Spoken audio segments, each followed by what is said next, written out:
Pagi pemirsa Forum News Network FNN, hari ini saya bertemu dengan pimpinan Majelis Gaza Gerakan Akhir Zaman. Kabar ini sudah ada di beberapa media yang tentu saja mengundang rasa ingin tahu masyarakat. Saya ingin bertanya langsung kepada Bapak Ustadz Diki Chandra, Kang Diki aja. Kang Diki Chandra Purnama ya? Iya, Kang Diki Chandra Purnama yang mengelola wilayah ini yang luasnya sekitar 50 hektar. Apa dan bagaimana perpustakaan langit itu dan seperti apa gerakan akhir zaman itu, kita akan berbincang-bincang santai dengan beliau. Assalamualaikum Kang Diki. Waalaikumsalam warahmatullahi wabarakatuh. Boleh diceritakan Kang, pendirian tempat ini dilandasi oleh apa dan ke depan mau seperti apa, didasarkan oleh apa, supaya masyarakat kita semua tahu. Jadi pertama dari gerakan akhir zaman dulu, karena lahirnya kan gerakan akhir zaman dulu. Jadi gerakan akhir zaman itu adalah majelis yang memang misinya sederhana saja, yaitu kami ingin menyampaikan, mengingatkan masyarakat bahwa ini sudah masuk fase ujung akhir zaman. Bukan akhir zaman saja, tapi ujung, sudah di ujung salib. Nah, terbukti dengan banyaknya gempa-gempa dan sebagainya, banyaknya kejadian-kejadian yang hampir semuanya sudah memenuhi tanda-tanda ujung akhir zaman yang sesuai dengan baginda Nabi Muhammad SAW sampaikan. Baginda Nabi Muhammad SAW menggambarkan akan ada fase-fase penderitaan itu di dalam konteks huru-hara ini. Baik itu adanya mahlamah kubro, baik itu ada musim kekeringan berkepanjangan selama 3 tahun, kemudian juga akan terjadi di mana sepotong roti gara-gara itu orang saling bunuh. Nah, itu sedang-sedang akan terjadi ke depan. Kegiatannya apa dan targetnya seperti apa? Ya, jadi gini, ini salah satu contoh di mana kami mendirikan perpustakaan Berita Langit.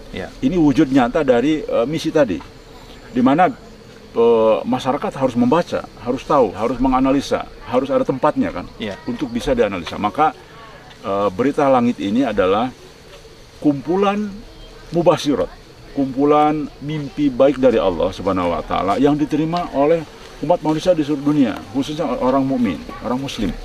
Nah, inilah tempat yang mengumpulkan seluruh petunjuk dari Allah Subhanahu wa Ta'ala itu.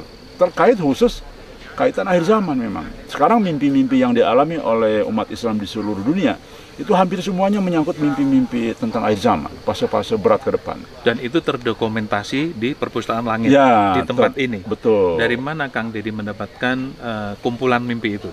Nah, ya memang karena kami ini sudah mulai mengkaji satu frekuensi dengan teman-teman lain, akhirnya diskusi di sosial media, akhirnya kita satu frekuensi, kumpul dalam sebuah majelis sekarang ini, yaitu disebut dengan Majelis Gajah. Nah, teman-teman Majelis Gajah ini mayoritas memang Allah anugerahkan dengan mimpi-mimpi baik dari Allah Subhanahu wa Ta'ala gitu ya. Dan kami sudah saring, ini mimpi baik dari Allah. Beda, bukan mimpi dari setan atau bunga tidur. Karena mimpi dari Allah itu biasanya bisa ditakwilkan dan menyangkut kepentingan orang banyak dan menyangkut agama biasanya.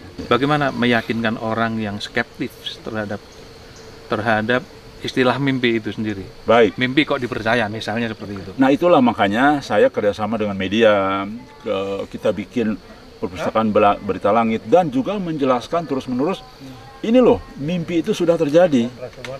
Sudah terjadi ini. Jangan sepelekan mimpi. Pertama, Al-Quran sendiri juga banyak dari mimpi kan, jadi wahyu kan. Nah, kemudian kita buktikan mimpi di akhir zaman itu bagian dari kabar kenabian, karena itulah yang Rasulullah sampaikan. Nah, terbukti bahwa mimpi ini sudah banyak yang kejadian. Boleh disebutkan contoh-contoh? Contoh misalkan tentang virus dan dampaknya menjatuhkan ekonomi, itu dimimpikan juga. Kemudian dibuatlah vaksin tapi tidak efektif, itu mimpi juga. Yang berikutnya katakanlah masalah Turki kan, Erdogan, karena mimpi kan mengglobal dunia. Nah, bahwa Turki itu akan posisinya akan jadi duri dalam daging dalam NATO. Nah, itu terbukti juga. Nah, jadi artinya contoh-contoh seperti itu banyak sekali. Siapa yang memimpikan tadi? Corona, Turki, dan banyak hal. Memang yang paling banyak itu, yang paling dominan itu Muhammad Qasim bin Abdul Karim dari Pakistan. Itu sangat lengkap. Memang teman-teman lain juga ada mimpi, tetapi hanya penunjang. Dan teman-teman lain membenarkan mimpinya Muhammad Qasim ini, bahwa Muhammad Qasim tidak bohong dan sebagainya. Dialah orang yang dapat petunjuk itu dan sebagainya. Teman-teman lain itu orang Indonesia, orang Pakistan? Campur, Indonesia, ada orang Pakistan, ada orang Inggris, ada orang Malaysia, banyak sekali. Oke. Siapa profil Muhammad Qasim itu sehingga mimpinya dipercaya? Ya begini, Muhammad Qasim itu orang biasa, dia bukan ahli, bukan, ya kalau bahasa umi sebetulnya dia juga, tapi umi modern ya. Dia baca dan sebagainya, tetapi dari sisi pengetahuan agama sangat kurang. Dia tidak pernah ngaji, dia lulusan biasalah ya, sekolah kalau di SMA kan, ilmunya juga biasa-biasa saja, akhlaknya juga biasa-biasa saja, bukan orang soleh dan sebagainya. Nah, justru karena dia orang biasa, tidak pandai ngomong, tidak senang baca dan sebagainya, tapi memimpikan hal-hal besar, memimpikan hal-hal yang semuanya bisa ditakwilkan, berarti orang ini bukan ngarang. Sebab kalau ngarang, dia kan harus pintar, harus tahu hadis dong, harus tahu dalil agama, baru dia bisa ngarang mimpi. Nah ini dia tidak pandai apa-apa, tapi mimpinya persis menggambarkan hadis-hadis akhir zaman semua sejalan itu. Nah, berarti kan dia bukan ngarang, bukan dari dia. Sama ini dengan para utusan Allah yang lainnya. Nabi Muhammad kan ummi, tiba-tiba bisa ngomong tentang ayat Al-Quran kan semuanya, bisa ngomong tentang Allah dan sebagainya, yang bisa ngomong tentang kerasulan, bisa ngomong tentang apapun yang sejalan dengan Bible sebelumnya, ya Injil ya, yang sejalan dengan Taurat, dengan Zabur kan. Nah sekarang pun muncul lagi nih orang yang dapat petunjuk dan orangnya biasa gitu, bukan orang pengetahuan ya. Kang Diki pernah bertemu langsung dengan Muhammad Qasim itu dan berapa lama? Ya, saya alhamdulillah ketemu, bahkan hampir 5 bulan saya ketemu. Tinggal di sana? Iya, kami ngontrak, beberapa orang kami meneliti. Apa yang mendorong Kang Diki untuk mendatangi Muhammad Qasim? Nah, Qasim? begini. Ini pertanyaan lebih mendalam ya. Saya siap waktu itu dan saya total meninggalkan usaha saya tutup usaha saya hanya karena ini persoalan serius. Ini persoalan serius yang dahsyat, yang ditunggu oleh semua umat Islam, oleh semua ulama. Jadi ini tidak main-main ini. Nah maka harus ada orang serius. Nah maka saya walaupun ditentang oleh banyak pihak dan sebagainya, saya tetap maju. Saya mundur dari semua aktivitas duniawi, saya meneliti ini. Kenapa pilihannya menghentikan seluruh aktivitas sementara itu adalah penggerak ekonomi? Ya. Termasuk ini kan juga harus digerakkan, harus ada pemasukan dan lain sebagainya. Kenapa harus dihentikan? Karena gini, nggak mungkin lah meneliti hal yang berat begini sambilan. Jadi saya ingin fokus meneliti Muhammad Qasim itu tidak hanya sekedar seminggu 2 minggu ketemu. Saya dengan Mas nih ketemu seminggu belum tentu ketahuan aslinya total kan? Ya. Nggak mungkin. Kita akan tahu seseorang itu perlu proses dan waktu. Ya sekarang Mas hanya ketemu sekali kan bisa aja baik terus. Tapi ketika sudah bareng, kumpul bareng sana-sini, nah itu baru ketahuan. Nah, jadi karena ini bukan main-main sekali lagi. Ini hal-hal yang besar dan oke. Dan Kang Diki tahu persis tentang Muhammad Qasim. Sangat tahu. Setelah ketemu dari ujung rambut, ujung kaki, saya udek-udek kepalanya juga, saya bercanda sering. Semuanya saya tahu. Isi-isi perutnya saya tahu lah kira-kira gitu. Jadi boleh diceritakan kira-kira siapa ini? Muhammad Qasim ini siapa? Baik, kami yakin dialah Al-Mahdi. Orang dapat petunjuk. Gini, Rasulullah SAW mengatakan bahwa setelah beliau wafat, masih ada petunjuk nih. Masih ada petunjuk dalam bentuk mimpi. Setelah aku wafat nanti, di akhir zaman akan ada muncul orang-orang yang bermimpi. Sebagai kabar kenabian. Tidak ada lagi petunjuk setelah aku wafat kecuali dalam bentuk mimpi. Al-Quran dan hadis tidak cukup untuk menjelaskan petunjuk Allah. Harus ditambahin lagi dengan begini. Mimpi. Kalau Al-Quran kan ibaratnya gini, Al-Quran itu undang-undang dasarnya. Oh iya. Globalnya. Iya, undang-undang dasarnya lah. Sholat lah. Tapi kan kita nggak tahu sholat kayak apa. Diuraikanlah dalam bentuk hadis kan. Contoh Nabi Muhammad, sholatnya begini gitu. Nah, mimpi itu fungsinya adalah ingin meluruskan kembali ajaran yang asli. Kang Diki tidak khawatir bahwa Majelis Gaza ini juga disebut sebagai salah satu aliran dari 400 itu.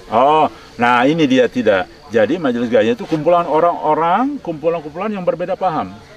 Ada Muhammadiyah, ada NU, ada Al-Irsyad, ada teman Salafi juga, ada Jamaah Tabligh, ada Toreko juga. Jadi kita semua di sini kumpul di sini. Makanya Majelis Gajah tidak membentuk organisasi. Jadi perkumpulan saja. 4 bulan berinteraksi dengan 5 bulan. 5 bulan, 5 bulan berinteraksi dengan dia.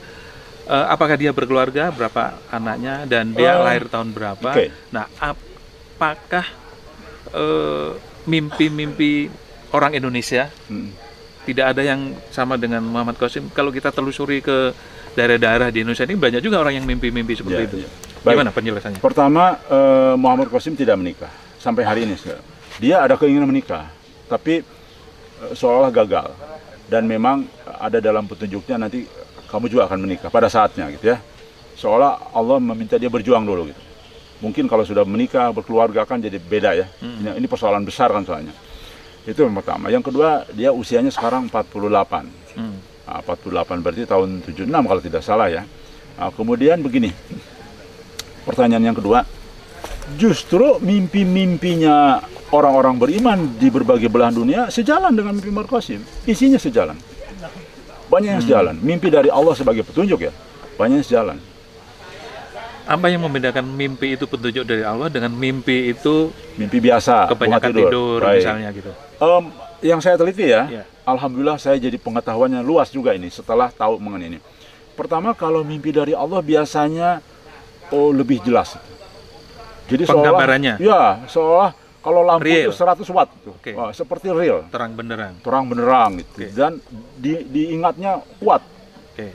Makanya saya tanya Muhammad Qasim, mimpi yang lama-lama pun dia ingat. Beda kalau tahun-tahun lalu gitu. Oh iya, kan mimpi Qasim sudah dari kecil. Mimpi Qasim itu dari usia 5 tahun. Nah, jadi daya ingatnya kuat. Nah, karena apa? Terang benderang. Oke. Nah, mimpi itu satu. Yang kedua, bisa ditakwilkan. Itu mimpi jadi yang benar. Dan sudah ada dokter yang ke sana untuk ngecek juga. Dokter psikologinya dari Kalimantan itu. Wow. Ngecek kejiwaan begitu. Iya, barang rombongan saya. Coba tes. Alhamdulillah dia bilang, alhamdulillah dia tidak ada penyakit jiwa, tidak ada kelainan, normal biasa dia bilang. Jadi pengakuannya berarti jujur kan, nggak aneh-aneh. Nah, jadi itulah akhirnya saya percaya bahwa dan yang paling penting adalah sejalan dengan hadis-hadis Nabi Muhammad SAW. Itu yang paling pokok, bahwa mimpinya benar dari Allah. Ketika bertemu menggunakan bahasa apa? Bahasa Inggris. Bahasa Inggris? Dia bagus bahasa Inggrisnya? Ya nggak begitu bagus. Saya juga nggak begitu bagus, dia nggak begitu bagus. Tapi kan ada teman kita yang bagus, yang saya ajak. Dan ada orang Pakistan yang pernah kerja di Indonesia, Malaysia, yang bisa pasti bahasa Melayu. Dia juga mendamping. Mimpi yang ada di sini, ada berapa judul? Berapa buku? Insya Allah judul ya. Anggap itu buku juga. Yeah. Satu mimpi, satu rangkaian mimpi dianggap satu judul. Insya Allah sudah terkumpul hampir 1.200 mimpi ya. Petunjuk mayoritas dari Muhammad Qasim. Muhammad Qasim dan dari yang lain. Dari yang lain itu dari luar seluruh dunia. Seluruh dunia. Banyak mayoritas memang mimpi orang Indonesia dan Malaysia. Jadi orang kalau datang ke sini bisa membaca itu atau bisa bagaimana? Membaca itu. Dalam bentuk buku ya. Dan ada takwilnya, sudah diterjemahkan. Kan mimpi itu kalau orang tidak paham kan bingung ini. Ini mimpi apa sih, melihat sapi, melihat apa segala macam, kan bingung ngelihat begitu. Sama dengan Al-Qur'an lah, banyak kan isyarat dan sebagainya, harus ahlinya kan, ulama yang bisa mentafsirkan. Baik, mimpi yang akan terjadi apa kira-kira di Indonesia khususnya? Boleh dunia juga? Iya, Indonesia akan terlibat perang dunia ketiga. Akan bergabung dengan Pakistan, membantu Pakistan untuk membebaskan Jazirah Arab nanti. Tahun berapa akan terjadi? Insya Allah, ini hanya analisa ya. Walau alam, Allah Maha tahu. Tapi dari banyak mimpinya kita analisa, insya Allah tidak lama lagi, insya Allah 2024 sudah terjadi. Itu bisa dicegah nggak? Tidak bisa dicegah. Tidak bisa? Iya, karena itu sudah Rasulullah sampaikan kan, akan terjadi. Dan petunjuk pelaksanaannya atau katakanlah rincinya, yaitu dalam bentuk mimpi sekarang ini. Jadi contoh kematian akan mendekati 1 miliar orang. Bayangkan. Kenapa demikian? Wajar, orang perang nuklir nanti. Ya kan, perang nuklir. Ya. kalender Islam kan 1444 Hijriah. Ya, ya. Berarti tinggal 56 tahun lagi. Dikurangi 13. 13 kan, itu apa? 13 tahun kan Hijriah kan berlakunya 13 tahun kemudian. Oke. Perhitungan kalender sekarang. Jadi sedangkan 56 Islam kurangi 13. Sedangkan Islam kan lahir Wahyu ayat pertama kan. Iya, iya, iya. Jadi kurang 13. Insya Allah kurang lebih 17-16 tahun lagi lah umur umat Islam berakhir. Kalau hitungan kurang dari 1.500 tahun. Tapi itu benar karena muncullah sekarang Al-Mahdi kan, orang yang dapat petunjuk itu, dan itu hitung-hitungannya persis. Contoh begini, dalam hadis ada 3 kemunculan Al-Mahdi itu. Pertama usia 40 tahun, yang kedua hadis yang lain usia 51 tahun, yang ketiga 60 sekian. Nah ini Muhammad Qasim muncul di TV, muncul mukanya itu usia 40 tahun persis. TV Pakistan. Jadi tahu, oh ini Muhammad Qasim itu gitu. Sekarang ini mukanya kelihatan. Nah, kalau dulu beredar foto yang ini bener nggak sih gitu ya. Nah, kemudian insya Allah usia 51 tahun ke depan beliau sudah menurut kami ya sudah terjadi pembayaran, insya Allah. Seluruh tadi yang diceritakan oleh Kang Diki, ya, itu semua berdasarkan mimpinya Muhammad Qasim ya? Hadis selalu. Jadi gini, kita patokannya adalah hadis semua. Jadi kita tidak langsung mimpi. Hadis dulu yang utama, oke. Kalau sejalan, itu benar. Tidak langsung loncat mimpi. Yeah. Hadis dulu. Karena bisa jadi ini jebakan yang aneh-aneh kan. Tapi kita patokannya itu. Kang Diki yakin menafsirkan mimpi dengan hadis itu tidak keliru gitu? Tidak, karena bukan saya pribadi loh, ini tim. Oh tim? Oh okay. Iya, ada kiai, ada ustadz, semua tim. Gaza ini kan ada timnya.